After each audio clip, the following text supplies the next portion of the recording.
നിലമ്പൂർ ഉപതെരഞ്ഞെടുപ്പ് അനാവശ്യമാണെന്നും അതിൽ ബി.ജെ.പി. മത്സരിക്കേണ്ടതില്ല എന്നും പറഞ്ഞിരുന്ന ആളാണ് രാജീവ് ചന്ദ്രശേഖർ. ആ നിലപാട് തിരുത്തിയത് ഓർഗനൈസറിൻ്റെ മുൻ അസോസിയേറ്റ് എഡിറ്റർ അരുൺ ലക്ഷ്മൺ ഇട്ട ഒരു ഫേസ്ബുക്ക് പോസ്റ്റാണ്. അദ്ദേഹം തന്നെ നമ്മളോടൊപ്പം ഉണ്ട്. എന്തുകൊണ്ടാണ് അങ്ങനെ ഒരു ഫേസ്ബുക്ക് പോസ്റ്റ് ബി.ജെ.പി. മൊത്തം പ്രതിസ്ഥാനത്ത് നിർത്തിയിട്ടത്? അങ്ങനെ ഒരു സ്റ്റേറ്റ്മെൻ്റ് ആണ്. അപ്പം ബി.ജെ.പി. പോലത്തെ ഇന്ത്യ ഭരിക്കുന്ന ഒരു പൊളിറ്റിക്കൽ പാർട്ടി എൻ്റെ ഒരു സംസ്ഥാന അധ്യക്ഷൻ ഒരു തെരഞ്ഞെടുപ്പ് വരുമ്പം അല്ലെങ്കിൽ ഒരു തെരഞ്ഞെടുപ്പ് ഉപതെരഞ്ഞെടുപ്പ് വരുന്ന സമയത്ത് പറയാണ് തെരഞ്ഞെടുപ്പ് അനാവശ്യമാണ്. നമ്മൾ ഡെമോക്രസി അങ്ങനെയല്ലല്ലോ, ഇത് ജനാധിപത്യ രാഷ്ട്രമല്ലേ. അപ്പോൾ ഒരു ദേശീയ രാഷ്ട്രീയ പാർട്ടി, ഇന്ത്യയിലെ ഏറ്റവും വലിയ രാഷ്ട്രീയ പാർട്ടി, ആ പൊളിറ്റിക്കൽ പാർട്ടി തീർച്ചയായിട്ടും ഇലക്ഷൻ മത്സരിക്കണം. ഇലക്ഷൻ ജയിക്കുകയോ തോൽക്കുകയോ എന്നൊക്കെ രണ്ടാമത്തെയും മൂന്നാമത്തെയും കാര്യങ്ങളാണ്. ഇലക്ഷനിൽ മത്സരിക്കുക, പാർട്ടിസിപ്പേറ്ററി ഡെമോക്രസികൾ ഇമ്പോർട്ടൻ്റ് ആണ്. നിലമ്പൂർ പോലത്തെ ഒരു സീറ്റിൽ മത്സരിക്കാണ്ട് നിൽക്കുക എന്ന് പറഞ്ഞു കഴിഞ്ഞാൽ അവിടെ തന്നെ അല്ലെങ്കിൽ തന്നെ കോൺഗ്രസ് അലിഗേഷൻ നേരത്തെയുണ്ട്, CJP എന്ന് പോലും പറയുന്നുണ്ട്, കമ്മ്യൂണിസ്റ്റ് ജനതാ പാർട്ടിയിൽ നിന്ന്. അപ്പോൾ ആ ഒരു അലിഗേഷന് കുറച്ചും കൂടി സാധൂകരിക്കാൻ പോകല്ലേ ഇത്. അപ്പോൾ അങ്ങനത്തെ ഒരു സംഭവം ഉണ്ടാവാൻ പാടില്ല എന്ന് വിചാരിച്ച് ഒരു സാധാരണ ലേമാൻ്റെ നിലയ്ക്ക് ഇട്ട പോസ്റ്റ് മാത്രമേ ഉള്ളൂ. അതുകൊണ്ടാണ് തിരുത്തിയതെന്നൊന്നും ഞാൻ പറയുന്നില്ല. പക്ഷേ ആ ഒരു പോസ്റ്റ് സിഗ്നിഫിക്കൻ്റ് ആയിട്ട് ഞാൻ എഴുതിയതാണ് കൃത്യമായിട്ട്. ഒരുപാട് കാലത്ത് നമ്മൾ ഈ പണി ചെയ്തുകൊണ്ടിരിക്കുകയാണല്ലോ, അപ്പോൾ നമ്മൾ കണ്ടുകൊണ്ടിരിക്കുന്ന കാര്യമാണ്. അതുകൊണ്ട് ഇട്ടൊരു പോസ്റ്റാണ്. അത്രയേ ഉള്ളൂ. അതിൽ ഈ 8000 വോട്ട് ലഭിച്ചിട്ടുള്ളത് വളരെ കുറവാണ്, അല്ലെങ്കിൽ വിജയിക്കാൻ കഴിയുന്ന ഒരു സീറ്റല്ല എന്നാണ് അതിനൊരു കാരണമായിട്ട് പറയുന്നത്. അത്രയും മാത്രം ബി.ജെ.പിക്ക് ശക്തിയില്ലാത്തൊരു മണ്ഡലമാണോ നിലമ്പൂർ? അല്ല, നിലമ്പൂർ മാത്രമല്ല. ഇപ്പം ഞാൻ തലശ്ശേരി സ്വദേശിയാണ്. നമ്മൾ വളരെ കോളേജിൽ പഠിക്കുന്ന കാലത്ത് മുതൽ ഈ ഇലക്ഷനിൽ പാർട്ടിസിപ്പേറ്റ് ചെയ്യും ഒക്കെ ചെയ്യുന്നതാണ്. അപ്പോൾ അന്ന് 2000 വോട്ട് കിട്ടുന്ന തലശ്ശേരി നിയോജക മണ്ഡലത്തിൽ CPM 18,000-നും 20,000 വോട്ടിനും ജയിക്കുന്ന മണ്ഡലത്തിൽ ബി.ജെ.പി. 26,000 വോട്ടെത്തി. 2021 നിയമസഭാ തെരഞ്ഞെടുപ്പിൽ ബി.ജെ.പിക്ക് 26,000 വോട്ട് കിട്ടിയിട്ടുണ്ട്. അപ്പോൾ നിലമ്പൂരിൽ കെ. സുരേന്ദ്രൻ മത്സരിക്കുമ്പം, വയനാട് ലോക്സഭയിൽ മത്സരിക്കുമ്പോൾ 17,000-നടുത്ത് വോട്ട് നിലമ്പൂർ നിയമസഭാ മണ്ഡലത്തിൽ കിട്ടിയിട്ടുണ്ട്. അന്ന് രാഹുൽ ഗാന്ധി അടക്കമുള്ള വലിയ ഫേസുകളാണ് അപ്പുറത്ത് മത്സരിക്കുന്നത്. എന്നാലും അങ്ങനെ വോട്ട് കിട്ടിയിട്ടുണ്ട്. ആ ഒരു മണ്ഡലത്തിൽ നമ്മൾ അല്ലേ 8,500 വോട്ട് സൈസബിൾ വോട്ടാണ്. 8,500 ആൾക്കാരുടെ വോട്ടാണ്.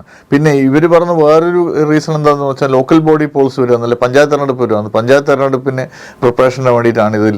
പഞ്ചായത്ത് തെരഞ്ഞെടുപ്പ് 7 പഞ്ചായത്തുകളും ഒരു മുനിസിപ്പാലിറ്റി ഉള്ള മണ്ഡലമാണ് നിലമ്പൂർ. ഈ 7 പഞ്ചായത്തിലെയും താഴെക്കടയുള്ള പ്രവർത്തകർക്ക് ഇത്രയും ആക്ടിവേറ്റ് ചെയ്യാൻ പറ്റുന്ന ഒരു അവസരം വേറെ ഉള്ളത്. നിയമസഭാ തെരഞ്ഞെടുപ്പിൽ പാർട്ടി മത്സരിക്കുക എന്ന് പറഞ്ഞാൽ സ്വാഭാവികമായിട്ടും വോട്ടർ ലിസ്റ്റ് മുതൽ എല്ലാ പരിപാടികളിലും ആക്ടിവേഷൻ തുടങ്ങുമല്ലോ. ആ ആക്ടിവേറ്റ് ചെയ്യാൻ പറ്റുന്ന ഏറ്റവും നല്ല സാഹചര്യത്തിൽ ഒരു ഇലക്ഷൻ വേണ്ടെന്ന് പറയുന്നത് എന്താ? ബി.ജെ.പിക്ക് എന്താ ആളില്ലേ, അർത്ഥമില്ലേ, എല്ലാം ഉണ്ടല്ലോ. അപ്പോൾ അങ്ങനത്തെ സാഹചര്യത്തിൽ അങ്ങനെ തെരഞ്ഞെടുപ്പിൽ നിന്ന് പിന്നോട്ട് പോകണോ? ഇങ്ങനൊരു പോസ്റ്റാണ് ഞാൻ ഇട്ടത്. ഇപ്പം നോക്കുകയാണെങ്കിൽ ആ തീരുമാനമെല്ലാം ബി.ജെ.പി. മാറ്റി മത്സരിക്കാൻ തന്നെ തയ്യാറായി. എന്നിട്ട് ഒരു സ്ഥാനാർത്ഥിയും പ്രഖ്യാപിച്ചു. മോഹൻ ജോർജ് എന്നാണ് സ്ഥാനാർത്ഥി. ആ ഒരു കുടിയേറ്റ കർഷക മേഖല കൂടെ ഉള്ള ഒരു മണ്ഡലമാണ് നിലമ്പൂർ. ഈ പുതിയ സ്ഥാനാർത്ഥിയെ കൊണ്ടുവന്ന ഒരു ബി.ജെ.പിയുടെ ഒരു സ്ട്രൈക്കായി കണക്കാക്കാൻ പറ്റും? തീർച്ചയായിട്ടും. കേരളത്തിൽ ബി.ജെ.പി. വളരെ നന്നായിട്ട് മൂവ് ചെയ്തുകൊണ്ടിരിക്കുന്നുണ്ട്. ബി.ജെ.പി. കേന്ദ്രത്തിൽ 2ാമതും ഇപ്പം 3ാമതും നരേന്ദ്രമോദി സർക്കാർ അധികാരത്തിൽ വന്നപ്പം ബി.ജെ.പിയുടെ 2ാമത്തെ മന്ത്രി ജോർജ് കുര്യനായിരുന്നു. ജോർജ് കുര്യൻ എന്നുള്ള ഒരു ക്രിസ്ത്യൻ ഫേസ് ആയിരുന്നു. ജോർജ് കുര്യനെ പറ്റി പറയാമെങ്കിൽ 40 വർഷത്തിൽ മേലെ ബി.ജെ.പിയിൽ തന്നെ കൂടുന്ന വിദ്യാർത്ഥി മോർച്ച മുതൽ ബി.ജെ.പിക്കാരനായി നിൽക്കുന്ന ഒരു ഡെഡിക്കേറ്റഡ് ആയിട്ടുള്ള പാർട്ടി വർക്കറാണ്. അത് പോട്ടെ. അപ്പം സ്വാഭാവികമായിട്ടും ബി.ജെ.പിയിലെ ഒരു ക്രിസ്ത്യൻ പോളറൈസേഷന് വേണ്ടി ബി.ജെ.പി. ശ്രമിച്ചുകൊണ്ടിരിക്കുന്നുണ്ട്. അല്ലെങ്കിൽ ബി.ജെ.പി. ക്രിസ്ത്യൻ കമ്മ്യൂണിറ്റീൻ്റെ അടുത്ത് റീച്ച് ഔട്ട് ചെയ്യുന്നുണ്ട്, ഔട്ട്റീച്ച് ചെയ്യുന്നുണ്ട്. അത് സ്വാഭാവികമായിട്ടും ബി.ജെ.പി. അവിടുത്തെ ഒരു അറിയപ്പെടുന്ന അഭിഭാഷകന നോട്ടറി ആയിരുന്ന അദ്ദേഹത്തിന് അവിടെ മത്സരിപ്പിക്കും. 40 വർഷത്തോളം അദ്ദേഹത്തിന് ബാർ പ്രാക്ടീസ് ഉണ്ട്. 35 വർഷം അങ്ങനെ അവിടെ പ്രാക്ടീസുള്ള ആളാണ്. നിലമ്പൂർ പോലത്തെ ഒരു ടൗണിൽ കുടിയേറ്റ മേഖലയാണ്. 12-13% വോട്ട് ബാങ്ക് ക്രിസ്ത്യൻ കമ്മ്യൂണിറ്റിക്കുള്ള സ്ഥലമാണ്. സ്വാഭാവികമായിട്ടും ബി.ജെ.പിയുടെ ഡിസിഷൻ നല്ലതാണ്. മോഹൻ ജോർജിനെ പോലൊരു കാൻഡിഡേറ്റ് വോട്ട് പിടിക്കും എന്തായാലും. ഇപ്പം നമ്മൾ നോക്കുകയാണെങ്കിൽ UDF സ്ഥാനാർത്ഥി ആര്യാടൻ ഷൗക്കത്താണ്. അതുപോലെ തന്നെ ഇപ്പോൾ ഈ ബി.ജെ.പിയോടൊപ്പം നിൽക്കുന്ന ചില ക്രൈസ്തവ സംഘടനകളുണ്ട്. കുറച്ചുകൂടി തീവ്രമായ നിലപാടുകൾ പറയുന്ന കാസ പോലെയുള്ള സംഘടനകളുണ്ട്. ഈ സംഘടനകൾ വന്ന് പ്രവർത്തിക്കുന്നത് ബി.ജെ.പിയെ ക്രൈസ്തവ സഭയോട് കൂടുതൽ അടുപ്പിക്കും. പ്രത്യേകിച്ച് നിലമ്പൂർ ഉപതെരഞ്ഞെടുപ്പിലെ കാര്യമാണ് ചോദിക്കുന്നത്. അത് തീർച്ചയായിട്ടും ബി.ജെ.പിക്ക് എല്ലാ ക്രൈസ്തവ സഭകളുടെയും വോട്ട് അവിടെ ആ സ്ഥാനാർത്ഥിക്ക് മോഹൻ ജോർജ് കിട്ടാൻ സാധ്യതയുണ്ട്. പിന്നെ ആര്യാടൻ ഷൗക്കത്ത് എന്ന് പറഞ്ഞാൽ കോൺഗ്രസിൻ്റെ സ്ഥാനാർത്ഥിയാണല്ലോ. അപ്പോൾ ബി.ജെ.പി കിട്ടുന്ന ബിയുടെ ഡെഡിക്കേറ്റഡ് വോട്ട് ബാങ്ക് തീർച്ചയായിട്ടും ഉണ്ടാവും. അതിൻ്റെ കൂട്ടത്തിൽ ഈ ക്രിസ്ത്യൻ വോട്ടുകളും കൂടെ കിട്ടിക്കഴിഞ്ഞാൽ ബി.ജെ.പിയുടെ കാൻഡിഡേറ്റ് ഒരു 10,000 വോട്ടിന് മേലെ എന്തായാലും പിടിക്കാൻ സാധ്യത കൂടുതലാണ്.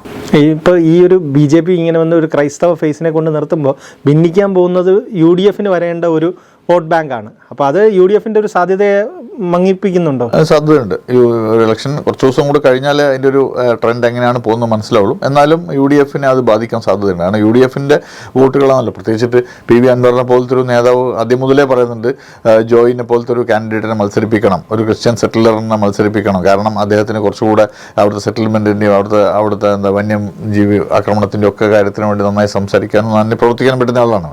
അപ്പോൾ ആ ഒരു ആംഗിൾ ബി.ജെ.പിയും ഒരു ക്രിസ്ത്യൻ കാൻഡിഡേറ്റ് ഇട്ട് കഴിഞ്ഞാൽ സ്വാഭാവികമായിട്ടും അത് ബാധിക്കും.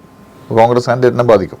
നമ്മളിപ്പോൾ ഈ തിരുത്തൽ വരുത്തിയെങ്കിലും BJPക്ക് അകത്തുണ്ടായിരുന്ന ഒരു ആശയക്കുഴപ്പം അല്ലെങ്കിൽ ഒരു പ്രസിഡന്റ് ഏകപക്ഷീയമായി എടുത്ത ഒരു തീരുമാനത്തിൻ്റെ ഒരു പ്രശ്നമുണ്ട്. അത് ഈ രാജീവ് ചന്ദ്രശേഖറിൻ്റെ എല്ലാ പ്രവർത്തനത്തിലും ആ ഒരു പ്രശ്നം വരും ദിവസങ്ങളിൽ ഉണ്ടാവുമോ? എങ്ങനെയാണ് എതിർപ്പുകൾ കൂടാനുള്ള സാധ്യത? അല്ല, BJPയിൽ ഇപ്പം അങ്ങനെ ഒരു യൂണിഫൈ ചെയ്യാൻ വേണ്ടിയിട്ടാണല്ലോ രാജീവിനെ പോലത്തെ ഒരാളെ മുകളിൽ നിന്ന് കൊണ്ടുവന്ന് വെച്ചിട്ടുള്ളത്. സ്വാഭാവികമായിട്ടും ഇപ്പം തൽക്കാലം BJPൻ്റെ താഴെത്തട്ടിലെ ഗ്രൂപ്പിസത്തിന് ഒരു സാധ്യത കുറവാണ്. അങ്ങനെ ഉണ്ടാവില്ല. രാജീവ് ചന്ദ്രശേഖർ തന്നെ അത് മുന്നോട്ട് നയിക്കും. അത് അദ്ദേഹത്തിന് മാനേജ് ചെയ്യാൻ പറ്റുമായിരിക്കും. പക്ഷേ കുറച്ചുകൂടെ താഴെത്തട്ടിലുള്ള പ്രവർത്തകരുടെ ഒരു വികാരം കൂടെ കൺസിഡർ ചെയ്യണം. അത് ആ ഒരു കാര്യങ്ങളിൽ നടന്നിട്ടില്ലെങ്കിൽ അത് BJPക്ക് ബാക്ക് ഫയർ ചെയ്യും. അതാണ് ഒരു കോർപ്പറേറ്റ് കൾച്ചറിലേക്ക് പോവാണോ, അല്ലെങ്കിൽ ഞങ്ങൾക്ക് ലാഭം ഇല്ലാത്തതുകൊണ്ട് അത് വേണ്ട എന്നുള്ള ആ ഒരു കോർപ്പറേറ്റ് കൾച്ചർ ഒരു പൊളിറ്റിക്കൽ പാർട്ടിയിലേക്ക് ആവശ്യമുള്ള ഒരു കാര്യമായി? അല്ല, ഒരിക്കലുമല്ല. പൊളിറ്റിക്കൽ പാർട്ടിയിൽ അങ്ങനെ ചെയ്യാൻ പാടില്ല. പൊളിറ്റിക്കൽ പാർട്ടിയിൽ താഴെത്തട്ടിലുള്ള ഓർഗാനിക് ഗ്രോത്ത് ആയിരിക്കണം എപ്പോഴും. ആ ഓർഗാനിക് ഗ്രോത്തിനെ കൂടെ ഒരു മുകളിൽ നിന്ന് വന്ന ഒരാൾ അതും കൂടെ കണക്കിലെടുത്ത് താഴെത്തട്ടിലുള്ള ഒരുപാട് ലീഡേഴ്സ് BJPയിലുണ്ട്. ഇത്രയും കാലം നരേന്ദ്രമോദിയോ ഒന്നുമില്ലാതെ 1984 മുതലേ പാർട്ടിയിൽ വർക്ക് ചെയ്യുന്ന ആളുകൾ ഇവിടെയുണ്ട്. അവരെ കൂടെ കൺസിഡർ ചെയ്ത് അവർക്ക് കൃത്യമായിട്ട് പറയാൻ പറ്റുമല്ലോ. അവരുടെ പൾസ് അവർക്കറിയാമല്ലോ, ഗ്രൗണ്ടിൽ എന്താണ് പൾസ് നടക്കുന്നതെന്ന്.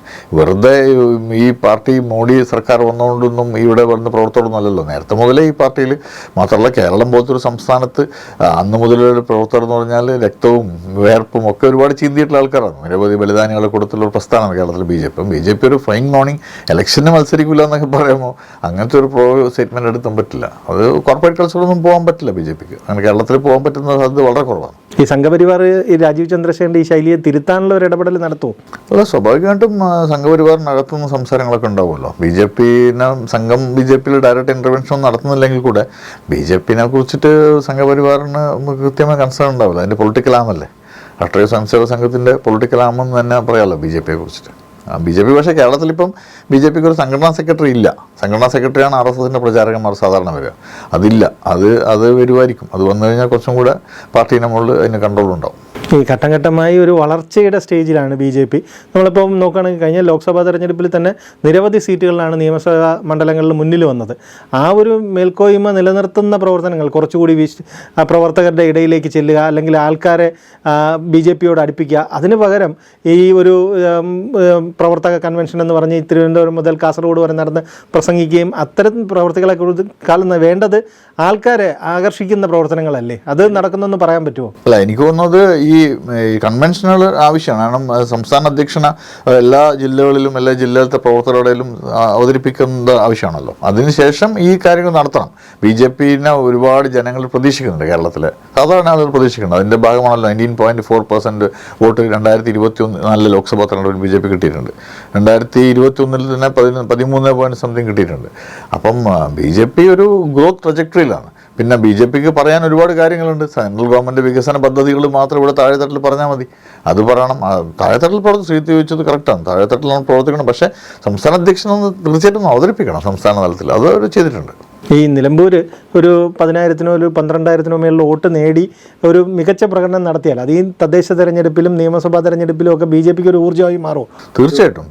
BJPക്ക് തദ്ദേശ തെരഞ്ഞെടുപ്പിൽ പിടിക്കണമെങ്കിൽ നമ്മൾ ഇലക്ഷൻ ഒരു തെരഞ്ഞെടുപ്പ് എന്ന് പറഞ്ഞ ഒരു അവസരമാണല്ലോ. നമുക്ക് പാർട്ടിക്ക് അതിൻ്റെ പ്രവർത്തകരെ മുഴുവൻ പൂർണ്ണമായിട്ടും ഒരു എന്താ പറയുക ഏകീകരിക്കുകയും അതിനെ ചാലകം ശക്തിയാക്കാനും ഒക്കെ പറ്റുന്നില്ലേ. അപ്പോൾ സ്വാഭാവികമായിട്ട് തെരഞ്ഞെടുപ്പ് കഴിയുമ്പോഴത്തേക്ക് ഡിസംബർ അടുപ്പിച്ച് പഞ്ചായത്ത് ഇലക്ഷൻ ഉണ്ടാവും. ആ പഞ്ചായത്ത് ഇലക്ഷനിൽ BJPക്ക് അതിൻ്റെ ഈ ഫ്രൂട്ട്സ് ഡിവൈഡൻ കിട്ടുമല്ലോ.